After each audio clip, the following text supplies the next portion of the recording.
বন্ধুরা, আমরা সকলেই নবান্ন উৎসব খুবই আনন্দের সাথে পালন করে থাকি। তাই আজকে রান্নাবান্নার সাথে সাথে আমরা রাজবংশীরা কিভাবে এই নবান্ন উৎসব পালন করি সেটাও তোমাদের সামনে এই ভিডিওর মাধ্যমে তুলে ধরার চেষ্টা করব।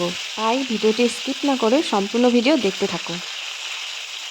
এখানে মাছটাকে প্রথমে ভালো করে ফ্রাই করে নেব। এরপর ফ্রাই করা হয়ে গেলে ওই কড়াইয়ে দিয়ে দেবো গোটা জিরে। এরপর পেস্ট করে রাখা পেঁয়াজ বাটা, রসুন বাটা, আদা বাটাও এর মধ্যে দিয়ে দেব। আর সাথে দেব হচ্ছে ঝালের জন্য কিছু কাঁচা লঙ্কা।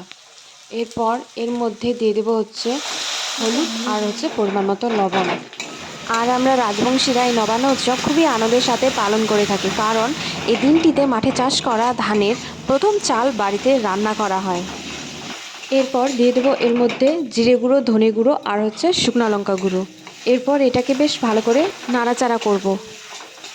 এবারে এর মধ্যে দিয়ে দেবো হচ্ছে সর্ষে বাটা। সর্ষে বাটাটা আমি এখানে ভালো করে জল দিয়ে ছেঁকে দিয়ে দেবো। এরপর এটাকে বেশ ভালো করে মিক্স করে নেব। আর ঝোলটা ভালো করে ফুটে উঠলে এর মধ্যে এক এক করে মাছগুলোকে ছেড়ে দেব।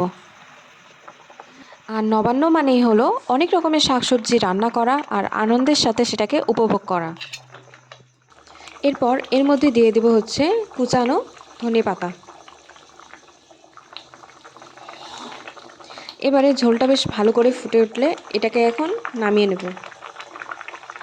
আর এই নবান্নর দিনে মাছ হলো একটি গুরুত্বপূর্ণ উপকরণ, তাই এই দিনটির একটি স্পেশাল রেসিপি তোমাদের সামনে তুলে ধরলাম। আর এই ভিডিওটি ভালো লাগলে আমাকে কমেন্ট করে জানাবেন।